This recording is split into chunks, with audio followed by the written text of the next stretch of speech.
नमस्कार, good evening. You are watching just TV. मैं हूं नेहा शुक्ला। स्वागत है आपका स्ट्रेट टॉक में। भारत में बढ़ती नफरत और आतंक। पिछले कुछ सालों में देश में नफरत का व्यापार बढ़ा है। फेसबुक हो या ट्विटर, फ्रीडम ऑफ एक्सप्रेशन के नाम पर हेट स्पीच पोस्ट की जा रही है। इसका सबूत है नेशनल क्राइम रिकॉर्ड्स ब्यूरो के वो आंकड़े जो बताते हैं कि पिछले 7 सालों में हेट स्पीच के मामलों में 500% की बढ़ोतरी हुई है। 2014 में हेट स्पीच के 323 मामले दर्ज हुए थे, तो 2020 में ये बढ़कर 1804 यानी कि 1804 केसेस हो गए। ऐसे में गंभीर सवाल ये है कि कौन नफरत की आग को हवा दे रहा है। क्या सोशल मीडिया कंपनियां भारत में अपने कारोबार को बढ़ाने के लिए हेट स्पीच को अपने प्लेटफॉर्म से नहीं हटाती हैं? क्या उन्हें ऐसा करने के लिए किसी का संरक्षण हासिल है? क्या नफरतों के व्यापार के लिए भारत सबसे प्रमुख क्लाइंट की तरह बन गया है? और क्या नफरतों के व्यापार में फायदा लेने के लिए देश की अखंडता के साथ समझौते किए जा रहे हैं? बीजेपी, कांग्रेस या कोई भी राजनीतिक दल हो, देश में ऐसी कोई पार्टी नहीं है जिसके नेता नफरत के व्यापार का फायदा उठाते नजर नहीं आते। उदयपुर की बर्बर हत्या हो या फिर पत्रकार मोहम्मद जुबैर की गिरफ्तारी, ये घटनाएं सोशल मीडिया और इस पर फैलाए जा रहे नफरत के व्यापार के नमूने पेश कर रही हैं। किसका देश प्रेम ज्यादा पवित्र है? इस कोशिश में एक दूसरे के लिए फ्रीडम ऑफ स्पीच के नाम पर कुछ भी पोस्ट कर दिया जाता है। कुछ चुनिंदा मामलों में पुलिस कार्रवाई करती है और कुछ मामलों में पुलिस पर इग्नोरेंस के आरोप लगते हैं। क्या महात्मा गांधी और सुभाष चंद्र बोस ने ऐसे आजाद भारत की कल्पना की थी जहां सोशल मीडिया के नाम पर, फ्रीडम ऑफ एक्सप्रेशन के नाम पर धार्मिक भावनाओं के खिलाफ स्टेटमेंट देने से कोई परहेज नहीं कर रहा है? क्यों देश में सोशल मीडिया पर धड़ल्ले से चलाए जा रहे नफरत के व्यापार के खिलाफ कोई ठोस कानून नहीं लाया जा सका है? और क्या जो कानून है वो इस बड़ी चुनौती से लड़ने के लिए काफी है? इन सभी सवालों के जवाब तलाशेंगे हमारे आज के मेहमानों के साथ। स्ट्रेट टॉक से हमारे साथ जुड़े हुए हैं cyber crime expert Manpreet Singh. Manpreet ji, आपका स्वागत है। और साथ ही साथ हमारे साथ जुड़े हुए हैं सीनियर जर्नलिस्ट हरेश वशिष्ठ। 41 सालों का लंबा अनुभव रहा है पत्रकारिता का। हरेश जी, आपका भी स्वागत है स्ट्रेट टॉक में। नमस्कार। और हम दर्शकों से भी निवेदन करते हैं कि आप स्ट्रेट टॉक का हिस्सा बनिए। स्क्रीन पर दिखाए जा रहे नंबर पर हमसे संपर्क कीजिए। आपकी क्या राय या सवाल है देश के भीतर बढ़ती इस नफरत के बारे में, हमें जरूर बताइए। हमारे आज के सवाल हैं, क्या देश में सोशल मीडिया कंपनियां नफरत का व्यापार कर रही हैं? क्या नफरत के व्यापार पर मौजूदा सरकार की कार्रवाई पक्षपात भरी है? क्या मोदी सरकार इस नफरत को नहीं मिटा पा रही है? क्या देश में विकास नहीं बल्कि धर्म की लड़ाई चल रही है? क्या धर्म से जुड़ी नफरत हमें विकास की दौड़ में पछाड़ रही है? तो ये तमाम सवाल जानने की कोशिश करेंगे हमारे मेहमानों के साथ बातचीत के दौरान स्ट्रेट टॉक में। मनप्रीत जी, सबसे पहला सवाल मैं आपसे करना चाहूंगी। देश में सोशल मीडिया जायंट्स देश को एक सबसे बड़ा क्लाइंट के तौर पर देखती है, लेकिन यहाँ पर हेट स्पीचेस पर जब एक्शन करने की बात आती है तो नहीं किया जाता। उदयपुर की बर्बर हत्या एक फेसबुक पोस्ट को लेकर हुई, क्या कहेंगे?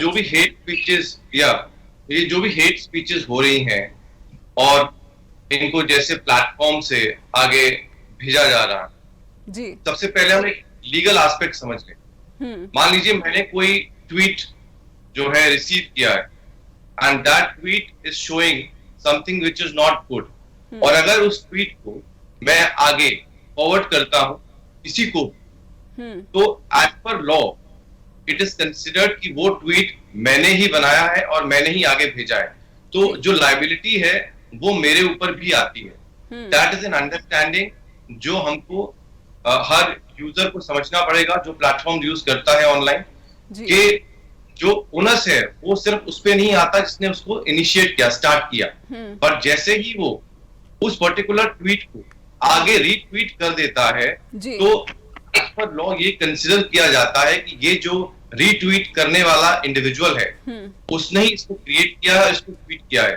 तो जो चीज, अगर मैं जुबैर की बात करता हूं तो लोगों ने अगर जुबैर की एक ट्वीट को लेकर आपने उसको अरेस्ट किया है तो 2018 से 2022 तक 4 साल जिन लोगों ने उस ट्वीट को फर्दर रीट्वीट किया है उन पे भी उन्हीं सेक्शंस में एफआईआर दर्ज होना चाहिए जो जुबैर के ऊपर हुआ।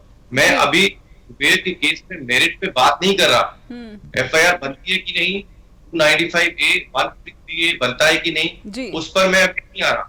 मेरा सिर्फ बताने का आपको ये पर्पज है कि ये ट्वीट्स और रीट्वीट जो है, अगर जुबेर पे एक्शन बनता है तो एक्शन हर इंडिविजुअल बनता है जिसको रीट्वीट किया है। हाँ, ये प्लेटफॉर्म इन हेट स्पीचेस पे ज्यादा खास एक्शन नहीं लेते, और ये जो है इनका इफेक्ट क्या पड़ रहा है वो विजुअल है केस में और बाकी केसेस में भी। They should be stalled and the government should come out strongly against them. जी मनप्रीत जी, उदयपुर में जो मर्डर हुआ है उस पर क्या कहेंगे? क्योंकि आमतौर पे देखा जाता है कि ये जो पोस्ट होती हैं, फेसबुक पोस्ट होती हैं, इन पर भी जो गवर्नमेंट है उसकी क्या इतनी नज़र नहीं रहती कि कानूनों का उल्लंघन हो रहा है? यहाँ तक कि पुलिस से भी सुरक्षा की मांग की थी उदयपुर के टेलर ने, लेकिन इस चीज़ को इग्नोर किया गया। क्या सोशल मीडिया पर जो नफरत फैलाई जा रही है उसे इग्नोर करती है governments? It is not actually feasible for a government agency to see कि जितने भी ट्वीट्स हो रहे हैं उनको ऐसे मॉनिटर करना पॉसिबल नहीं होता।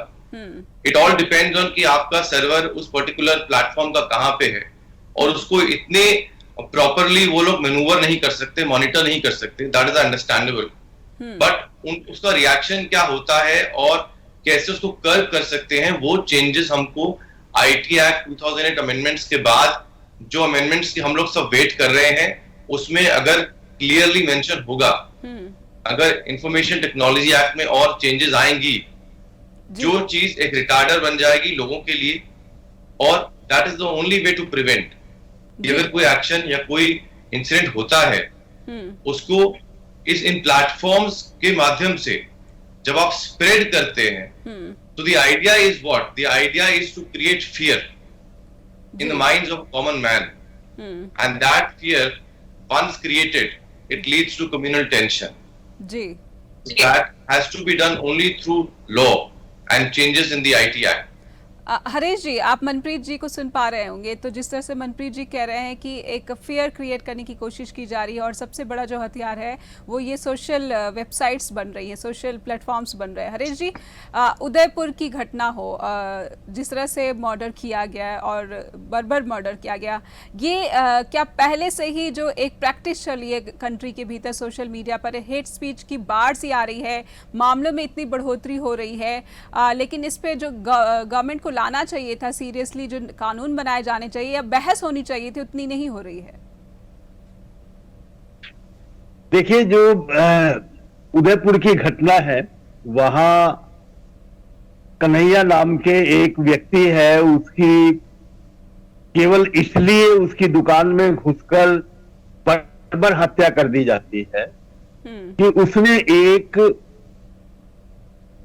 जो नुपुर शर्मा है, बीजेपी की नेता थी, उनके ट्वीट के उनके कंटेंट को फॉरवर्ड किया, और वो अब जो जितना लेटेस्ट जो इन्वेस्टिगेशन है उसमें से निकल कर आ रहा है कि वो तो शायद वो नुपुर शर्मा को या इस कंटेंट को बहुत अच्छी तरह से जानता भी नहीं था। उसका जो बेटा था वो उसके मोबाइल को चला रहा था, और उसने नुपुर शर्मा के कंटेंट को फॉरवर्ड किया। वो इस वजह से वहां पर उसे धमकियां मिलनी शुरू हुई, और धमकियां मिलने के बाद है पुलिस ने जबरदस्ती उसका एक कंप्रोमाइज भी करवाया जो धमकियां देने वाले थे, और उसने सिक्योरिटी मांगी, सिक्योरिटी नहीं दी गई, और उसकी बाद में दुकान में घुसकर एक बर्बर नृशंस तरीके से हत्या कर दी गई, तालिबानी तरीके से हत्या कर दी गई जी।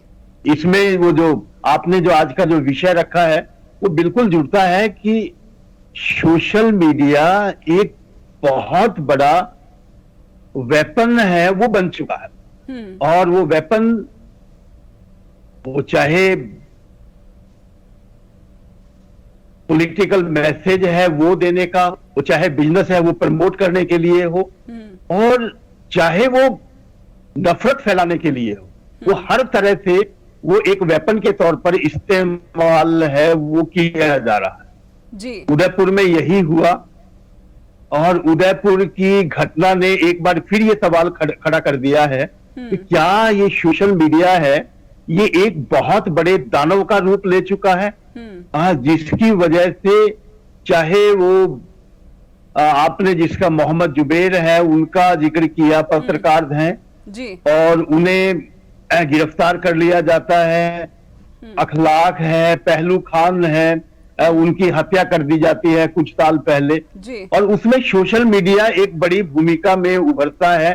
सोशल मीडिया पर एक नफरत का वातावरण है वो फैलाया जाता है और उसके बाद है किसी व्यक्ति को उसको मार दिया जाता है, उसको उसकी जो आवाज है उसको दबा दिया जाता है जी। तो वो ऐसे में वो ठीक है, अभी सरकार है वो कानून लेकर आई है इसे रोकने के लिए, लेकिन उस कानून को हो सकता है भी कहीं पे गलत इस्तेमाल भी किया जा रहा हो, लेकिन वो कानून की जरूरत थी और वो कानून आया। लेकिन अब वो दिक्कत कहाँ है? वो दिक्कत ये है भी उस कानून को सिलेक्टिव वे में इस्तेमाल किया जा रहा जी। जो आपने जो बात की है जी। एक छोटा सा ब्रेक यहाँ पर लेती हूँ मैं हरेश जी, ब्रेक का वक्त हो चला है स्ट्रेट टॉक में। एक ब्रेक से पर जा रही हूँ और उसके बाद जब आऊंगी तो जानूंगी कि कैजुअलिटी कौन हो रहा है, क्या डेमोक्रेसी हो रही है इंडिया की? डेमोक्रेसी जो इंडिया की सबसे ज़्यादा ताकतवर मानी जाती है, सबसे बड़ा लोकतंत्र कहा जाता है देश, और यहाँ पर सोशल मीडिया की तरफ से यहाँ पे क्या डेमोक्रेसी का कत्ल किया जा रहा है? फिलहाल छोटा सा ब्रेक, फौरन लौटते हैं स्ट्रेट टॉक में। ब्रेक के बाद फिर से स्वागत है आपका। आप देख रहे हैं स्ट्रेट टॉक। हमारे साथ दो मेहमान जुड़े हुए हैं। सोशल मीडिया पर किस तरह से नफरत का व्यापार फैलाया जा रहा है देश के भीतर और कैजुअलिटी इंडियन डेमोक्रेसी हो रही है। मनप्रीत जी, हरेश जी ने कहा था कि जो उदयपुर का टेलर जिसकी हत्या की गई, उसके बेटे ने नुपुर शर्मा का जो वो स्टेटमेंट था वो फॉरवर्ड किया था और इसे लेकर एक जान का खतरा जो टेलर है उसने बताया था और पुलिस से शिकायत भी की थी कि सुरक्षा दिया जाए, क्योंकि उसे लगा था कि उसके घर की या फिर दुकान की रेकी की जा रही है। पाकिस्तानी लिंक भी सामने आ चुका है जिन लोगों ने टेलर की हत्या की है। इग्नोरेंस कितना बड़ा पार्ट रहा है गवर्नमेंट की तरफ से, स्टेट गवर्नमेंट की तरफ से? मनप्रीत जी, फेसबुक पे पोस्ट किया गया, उसके बाद थ्रेट लगा टेलर को, उसके परिवार को, और फिर सुरक्षा मांगने की भी अपील की गई, लेकिन इस पर एक्शन नहीं लिया गया समय रहते। हम इग्नोरेंस नहीं कह सकते। हाँ, सीइंग अ सिचुएशन, पुलिस एक सिचुएशन को जज करती है depending upon the type of threat that a person gets, और उस बेसिस पे कॉल ली जाती है कि उसको सिक्योरिटी मिलेगी या नहीं मिलेगी। पर इग्नोरेंस हम नहीं कह सकते। बट हाँ, ये बात है कि इस तरह के क्राइम्स की इंटेंसिटी उदयपुर एरिया में कितनी है और उसको उस पर कैसे रिएक्शन होता है पुलिस का, ये एक बहुत इंपॉर्टेंट पार्ट है। और क्योंकि ये मैटर बहुत सेंसिटिव है, Nupur Sharma matter is a very sensitive matter, तो नुपुर शर्मा से रिलेटेड कहीं पर भी कंट्री में अगर कुछ होता है तो उसको और सीरियसली कंसिडर करना चाहिए था और आगे भी करना चाहिए, because this is a burning matter at present in this country. So anything related to that matter should not be taken lightly. That is my perspective. जी हरेश जी, जिस तरह से मनप्रीत जी ने बोला कि सीरियसली लेना चाहिए, क्योंकि नुपुर शर्मा का जो मामला चल रहा है, देश ही नहीं विदेशी स्तर पर भी जो भारत को इसकी किरकिरी का सामना करना पड़ा है और भारत की सरकार को इस स्टेटमेंट से खुद को अलग बताना पड़ा कि नुपुर शर्मा के बयान से हमारा कोई लेना देना नहीं है। ऐसे में जब बात नुपुर शर्मा के मामले की आती है तो डिफरेंट गवर्नमेंट्स, राजस्थान में कांग्रेस की गवर्नमेंट है, सेंटर में बीजेपी की नेतृत्व में एनडीए गवर्नमेंट है, अलग अलग एक्शन, अलग अलग बायस तरीके से एक्शन दिख रहा है। वो तो देखिए ये होगा ही, क्योंकि अब एक घटना घटी, चाहे शर्मा की थी और बाद में उदयपुर के कन्हैया की घटना थी, तो अब फिर उसके बाद उसका जो पॉलिटिकल माइलेज है वो लेने की कोशिश वो की जा रही है। तो इसलिए वो जो पर्सपेक्टिव है वो तो डिफरेंट होगा ही। और दुर्भाग्य से हमारे देश में लगभग हर घटना को राजनीतिक चश्मा है उससे देखने की कोशिश की जाती है और उसका फायदा लेने की कोशिश की जाती है जी। और मेरा मानना कुछ चीजें जरूर ऐसी हैं जिसके ऊपर हमें राजनीति से अलग सोचना चाहिए और अलग ढंग से देखना चाहिए। इसमें एक जो पक्ष है वो और महत्वपूर्ण है, वो चाहे वो नुपुर शर्मा के मामले में था या कन्हैया के मामले में जी है, वो हमने एक बहुत बड़ा जो राक्षस है वो तो खड़ा कर दिया मतलब है, लेकिन उसका जो नुकसान है समाज को है, व्यक्ति को है या देश को है, वो कितना हो रहा है के प्रति अभी हम उस तरह से गंभीर नहीं है। इन दोनों मामलों में, नुपुर शर्मा में भी और कन्हैया के मामले में भी जो एक अभी जो लेटेस्ट इन्वेस्टिगेशन है वो जो आ रहा है उसमें एक पाकिस्तानी जो लिंक है सामने आ रहा है जी, और उसमें यह है भी वो नुपुर शर्मा वाले मामले में वो लगभग 10 या 12 दिन के बाद है उसके ऊपर जो झगड़ा है वो शुरू होता है और 10-12 दिन के बाद उसके खिलाफ प्रोटेस्ट शुरू होते हैं, और प्रोटेस्ट देश में नहीं होते, प्रोटेस्ट बाहर भी शुरू होते हैं, खासकर मुस्लिम जो कंट्रीज है और देश के लिए बड़ी शर्मिंदगी है वो सामने आती है। और वो पता चला कि वो पाकिस्तान से वो कुछ जो हैंडल्स हैं जो सोशल प्लेटफॉर्म्स हैं उनसे उसको प्लान किया गया। ये कन्हैया के मामले में हुआ और वो उसकी अभी तो इन्वेस्टिगेशन के बाद सामने आएगा, लेकिन अभी तक जो सामने आ रहा है कि उसके जो मारने वाले जो 2 लोग हैं उनमें से एक है वो पाकिस्तान में कराची के अंदर है, वो विजिट कर चुका है और वहां जाके वो कुछ लोगों से मिला और उनके संपर्क के अंदर है, वो अभी तक चल रहा है। तो वो कहीं पीछे से वो सारी की सारी प्लानिंग है वो की गई है और उसकी वजह से एक कोई भी ट्रिगर पॉइंट आता है जी। और ये इतना बड़ा देश है, कुछ ना कुछ इसके अंदर इस तरह की घटनाएं होंगी, लेकिन उससे पूरे देश के अंदर एक नफरत का, एक अशांति का वातावरण है वो खड़ा कर दिया जाता है। तो ये सोशल मीडिया है, इसका इस्तेमाल बाहर बैठे देश के जो दुश्मन है वो ना कर पाए, इसके बारे में भी सोचना होगा। आपने जिस तरह से कहा कि नफरत का जो है एक माहौल क्रिएट करने की कोशिश, कम्युनल टेंशन क्रिएट करने की कोशिश ये फेसबुक या फिर जो ट्विटर है उनके ज़रिए की जा रही है। मनप्रीत जी, कम्युनल टेंशन की अब स्थिति जो है देश के भीतर आ गई है, इसके बावजूद जो नुपुर शर्मा का मैटर है उसके नुपुर शर्मा के अरेस्ट को लेकर जो है जो सेंट्रल गवर्नमेंट है या फिर दिल्ली पुलिस है वो इतनी सीरियस नज़र नहीं आती। जब बात जुबैर की आती है 2018 के ट्वीट की आती है तो उनको अरेस्ट कर लिया जाता है कि उनको टैग कर दिया उनके ट्वीट को किसी ने, लेकिन जब बात नुपुर शर्मा की आती है तो इनएक्शन में दिखती है पुलिस। मैम, इससे पहले सबसे इंपॉर्टेंट चीज ये है कि we are the largest democratic country in the world, और अगर मैं डेमोक्रेसी की बात करता हूं तो क्या है डेमोक्रेसी? डेमोक्रेसी है a government of the people, for the people, by the people. पर ये बाय द पीपल है, ये चीज हम भूल गए। हम जब एक सोशल मीडिया के जायंट की बात करते हैं, किसी चीज की बात भी करते हैं, हम ये भूल जाते हैं कि सबसे इंपॉर्टेंट जो पिवट है इस सारे खेल में वो है हम लोग, आप और मैं। As long as we all are not aware how we are being manipulated, मैंने कहीं पढ़ा था that until you realize how easily your mind can be manipulated, you remain a puppet in the hands of somebody else's game.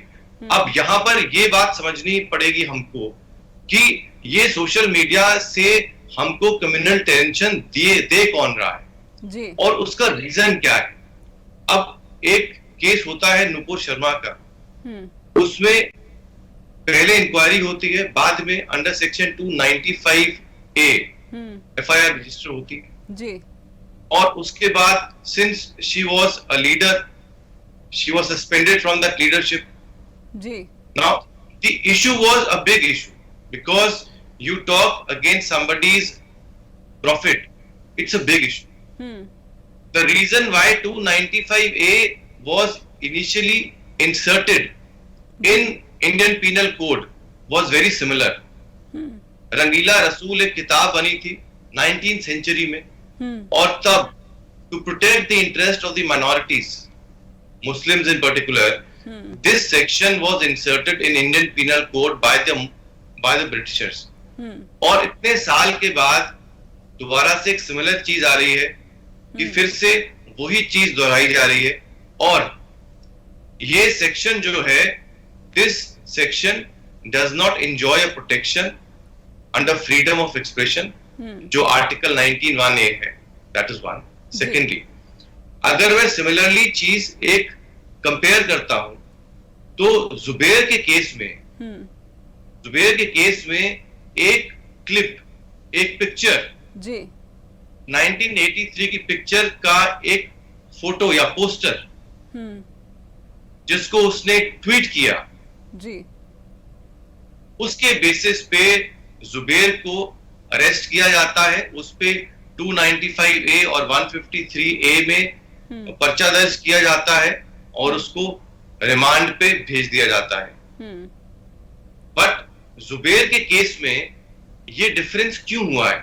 जी 40 साल पहले की एक movie के scene पे उसको ट्वीट करने के लिए आपने जुबैर को पिनलाइज कर दिया.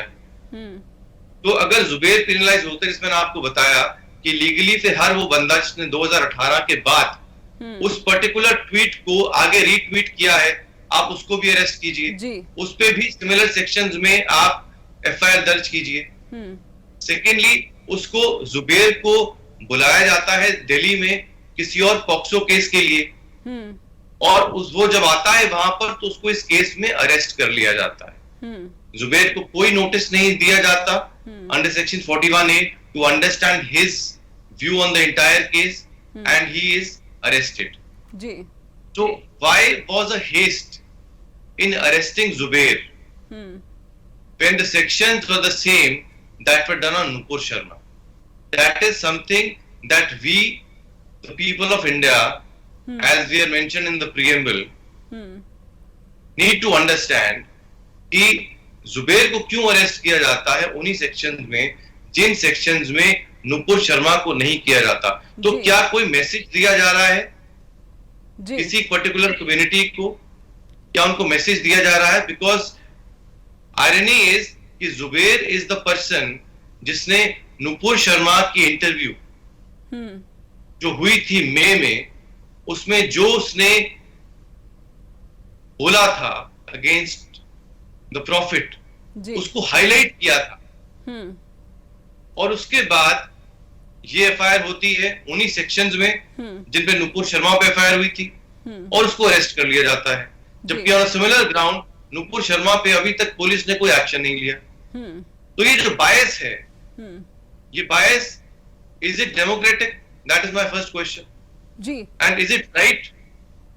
बिल्कुल, ये डेमोक्रेसी के लिए कितना बड़ा सवाल है. प्रधानमंत्री नरेंद्र मोदी जब बात करते कि इमरजेंसी एक काला धब्बा था इंडियन डेमोक्रेसी के ऊपर, तो फिलहाल डेमोक्रेसी किस सिचुएशन में है इंडिया में? एक छोटा सा ब्रेक स्टेट टॉक में लेते हैं और फौरन हाजिर होते हैं इस छोटे से ब्रेक के बाद.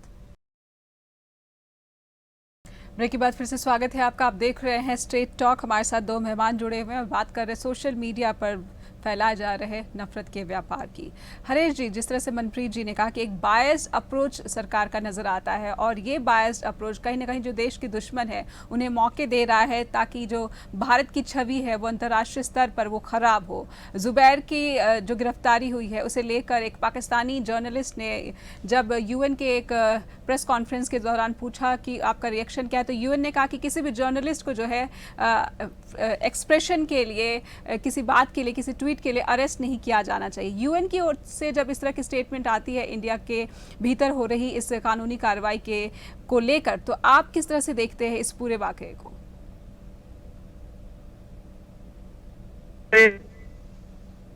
अब मैं लंबे समय से जी जो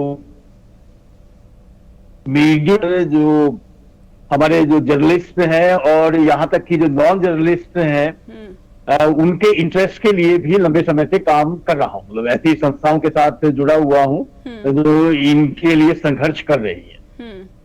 ये तो हमारा जो प्रोफेशन है, जर्नलिज्म है, उसका एक पार्ट है कि आप जब सच कहेंगे तो सच बहुत सारे लोगों को नागवर है वो नहीं गुजरेगा, और उसकी वजह से फिर आपके ऊपर बहुत सारे प्रेशर्स भी आएंगे और बहुत सारे अटैक्स हैं वो भी होंगे। और मुझे इसमें वो ध्यान आता है भी अपने देश में भी और पूरे विश्व के अंदर भी जी। हर साल लगभग 150 से 200 जो पत्रकार हैं उनकी जान इस वजह से चली जाती है कि उन्होंने सच है उसको उजागर किया जी।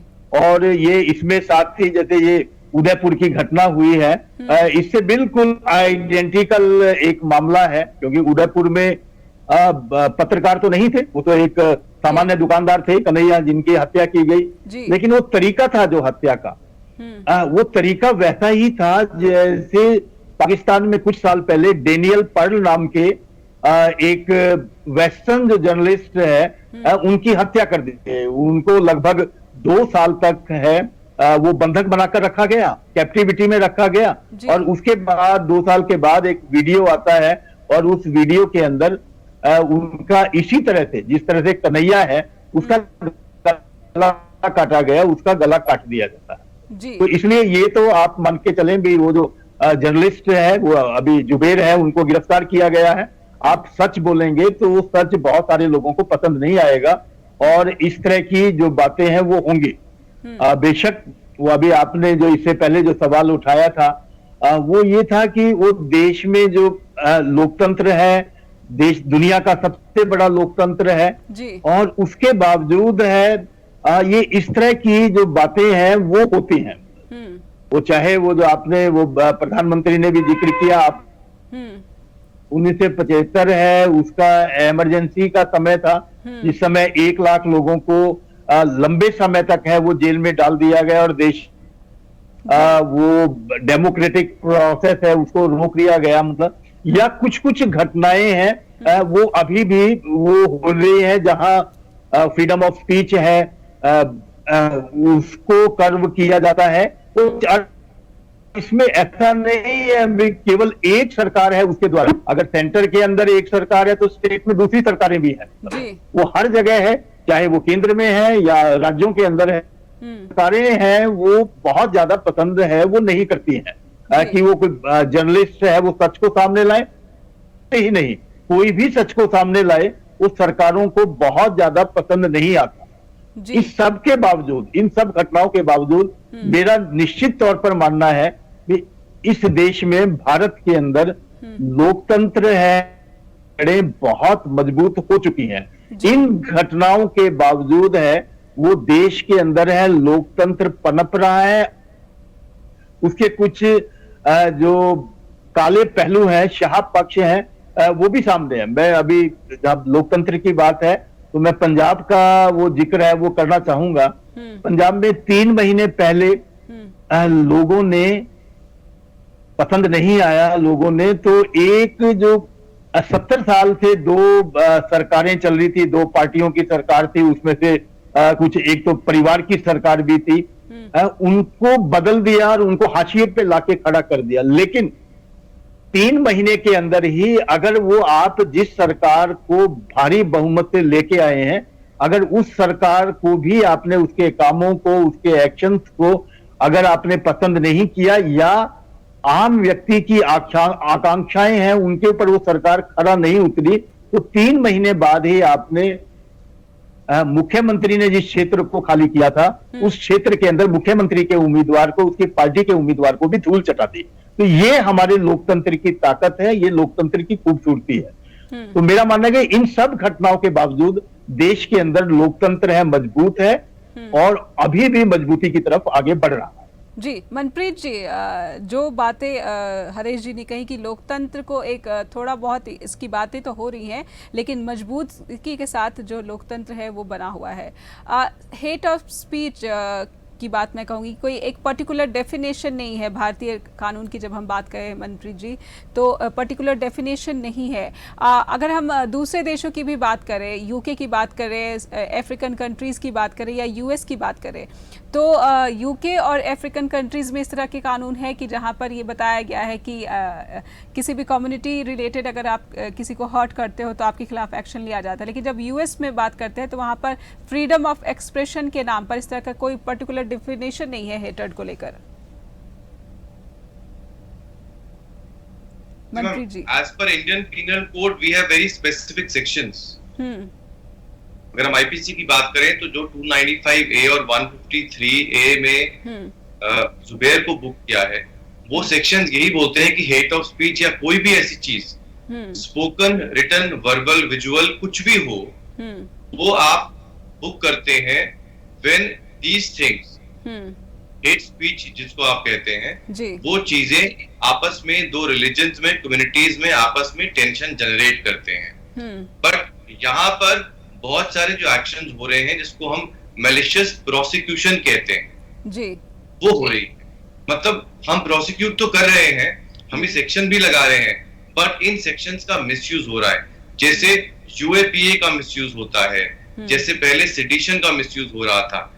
जब आप इन सेक्शंस को एज अ टूल यूज करते हैं अपने पॉलिटिकली जो आपके ओपोनेंट्स हैं उनको रोकने के लिए, या आप सिविल सोसाइटी को या इंटेलेक्चुअल्स को ये समझाना चाहते हैं कि अगर वो अपने व्यूज रखेंगे तो उनके ऊपर ऐसे सेक्शन लगाए जाएंगे जहां पर बेल लेना ही बहुत ही एक कमरसम प्रोसेस बन जाता है, और a lot of power is given to the police so that how they have to investigate and what information they have to share with the victim or the accused। वहां पर problem आती है क्योंकि press को gag करना अलग चीज है। एक और चीज जो हम देखते हैं, since I am talking to you and journalist who is a senior journalist as a panelist, वहां पर प्रॉब्लम ये आती है कि हम ये भी देखते हैं कुछ प्रेस हाउसेस जो हैं they are playing as a tool in the hands of the government and whatever information or misinformation they are spreading, that is again polluting the minds of the common people who are not aware of the exact reality of a situation। और हम ये भूल जाते हैं कि हमारे देश में प्रेजेंटली अनएम्प्लॉयमेंट इंडेक्स हम नहीं देखते, हम ये नहीं देखते कि हमारे देश में इन्फ्लेशन क्या चल रही है। हम ये देखते हैं या हमको ये दिखाया जाता है कि सबसे इंपॉर्टेंट चीज जो है वो रिलीजन है, और उससे हमारे आपस में कम्युनल टेंशन जनरेट की जा रही है, जिसकी वजह से हम बाकी चीजों की तरफ हमारा ध्यान नहीं जाता जी। And that is the concern area जी। एक छोटा सा ब्रेक लेते हैं स्ट्रेट टॉक में, और ब्रेक के बाद फौरन लौटते हैं और बातचीत आगे बढ़ाएंगे कि क्या सोशल प्लेटफॉर्म्स जो है ये हेट को बढ़ावा दे रही है, और क्या इंडिया सबसे बड़ा क्लाइंट है इस तरह के नफरतों के व्यापार का। एक छोटा सा ब्रेक, फौरन लौटते हैं। ब्रेक के बाद फिर से स्वागत है आपका। आप देख रहे हैं स्ट्रेट टॉक। हम बातचीत कर रहे हैं, हमारे दो मेहमान जुड़े हुए हैं। हरीश वशिष्ठ जी सीनियर जर्नलिस्ट है, मनप्रीत सिंह है साइबर एक्सपर्ट है। हरीश जी, मैं आपसे जानना चाहूँगी, क्योंकि अब लगभग हम सभी को पता है, देश के हर नागरिक को पता है कि किस तरह से इस्तेमाल किया जाए सोशल प्लेटफॉर्म्स का अपने अपने फ़ायदों के लिए, चाहे वो फेसबुक हो चाहे वो ट्विटर हो। क्या जो जर्नलिस्ट हैं, जो इंडियन मीडिया है, वो इन सोशल प्लेटफॉर्म्स को लेकर, इन सोशल जायंट्स को लेकर किसी तरह का जो है खुलकर जो एक्सप्रेशन या फिर जो खबरें हैं, स्टोरीज है, वो ज़्यादा इन पर जोर देती नजर आती हैं? ये जो सोशल मीडिया है और प्लेटफॉर्म्स हैं, अब उनको लेके गाए बगाए है कुछ ना कुछ मीडिया के अंदर वो आता रहता है। लेकिन वो जो एक जो बड़ा जो एस्पेक्ट है इसमें उसे थोड़ा समझने की जरूरत है, और वो एस्पेक्ट है फाइनेंस का। ये सभी प्लेटफॉर्म्स हैं फाइनेंशियली इतने ज्यादा बड़े हैं कि वो जो मीडिया के जो कन्वेंशनल जो वो मीडिया के फॉर्म है, चाहे वो न्यूज़पेपर है या टीवी है, टीवी जो फॉर्म है वो हो चुका है, वो उनके साथ लड़ नहीं सकते। फाइनेंशियली दोनों के अंदर बहुत बड़ा एक फर्क है, वो आ चुका। तो इसलिए वो ठीक है, वो आप थोड़ा बहुत इन प्लेटफॉर्म्स के बारे में या सोशल मीडिया के जो मिस यूज है उनके बारे में चर्चा चलती रहती है, लेकिन कोई बहुत ज्यादा मीडिया में किया जाएगा ऐसा मुझे नहीं लगता जी। और दूसरा जो उसे बड़ा है वो एक जो भारत में इस समय लगभग 80 करोड़ से लेके 90 करोड़ के बीच में स्मार्टफोन है लोगों के हाथ में और एक अंदाजा ये है कि 2024 तक 100 करोड़ से ज्यादा लोगों के हाथ के अंदर स्मार्टफोन होंगे। तो इसलिए अब वो जो कन्वेंशनल मीडिया है बात उसके हाथ से आगे निकल चुकी है जी। अब वो आम आदमी है उसके हाथ में आपने एक स्मार्टफोन दे दिया है। अब उस स्मार्टफोन के ऊपर उसे केवल एक इंटरनेट का कनेक्शन चाहिए और उसके बाद है वो उसके ऊपर कुछ भी कर ठीक है। उसके बहुत सारे फायदे भी हुए और जीवन के अंदर आसान भी हुई है लेकिन उसका एक जो मिसयूज है वो भी उतनी ही तेजी से बढ़ा है मतलब। और मैं इसमें एक बात और जरूर कहना चाहूंगा वो जो पॉलिटिकल पार्टीज हैं बिजनेस हाउसेज हैं इन लोगों ने इस सोशल मीडिया को अपने फायदे के लिए इस्तेमाल किया है और उसके लिए खासकर जो पॉलिटिकल पार्टीज हैं उनके जो सोशल मीडिया विंग है उनके अगर आप बजट देखेंगे उनमें मैन पावर देखेंगे तो हैरान रह जाएंगे। वो बहुत बड़ी जो कंपनीज है वो उन कंपनीज के मुकाबले भी वो बहुत बड़े हैं जी। तो ऐसे में जब एक इतना बड़ा ये सब नेटवर्क तैयार हो चुका है एक इकोसिस्टम तैयार हो चुका है तो उसको जो रोक पाना चाहे वो कन्वेंशनल मीडिया है या इस समय तो मैं कहता हूं कि अगर सरकार भी चाहेगी तो वो उसे रोक नहीं पाएगी। एक लाइन में मनप्रीत जी आपसे मैं जानना चाहूंगी कि इस सवाल पर आपका क्या प्रतिक्रिया। इतने जो भारत है इतना बड़ा देश और यहाँ पर इतने संख्या में यूजर्स है और इन यूजर्स को अब किस तरह से जो है फेसबुक जो इस्तेमाल कर रही है और क्या कोई बड़ा एक लाइन में कोई समाधान यहाँ पर सरकार सुझा सकती है? सरकार से ज्यादा मैम ये जो प्लेटफॉर्म्स हैं उनको ये समझना पड़ेगा because they work on an algorithm और जितने व्यूअर्स होते हैं that is the way they get advertisers. So awareness जो है इन सोशल मीडिया हाउसेस को और हमारी गवर्नमेंट्स को कि वो इनको कर्ब करे ताकि वो ऐसी न्यूज जिसमें हॉस्टिलिटी हो उसको ना प्रमोट करें and we have proper law. और यूजर्स को भी ध्यान देना होगा, देश के हर यूजर को भी ध्यान देना होगा कि वो क्या पोस्ट कर रहे हैं, वो क्या लिख रहे हैं और एक्सप्रेशन के नाम पर वो क्या कहीं वो कम्युनल टेंशन को तो इंस्टिगेट नहीं कर रहे। बहुत बहुत शुक्रिया करना चाहूँगी अपने मेहमानों का आज स्ट्रेट टॉक में हमारे साथ जुड़ने के लिए। तो आज के लिए स्ट्रेट टॉक में बस इतना ही, लेकिन हमने ये समझने की कोशिश की कि क्या देश में जो सोशल मीडिया जायंट्स हैं वो नफरत का कारोबार करें और क्या आप भी जो हमें दर्शक देख रहे हैं आप भी इस नफरत के कारोबार का हिस्सा बन रहे हैं। अगर ऐसा है तो सोचिए किसी भी पोस्ट को शेयर करने से पहले, किसी भी पोस्ट को क्रिएट करने से पहले। फिलहाल इतना ही, नमस्कार।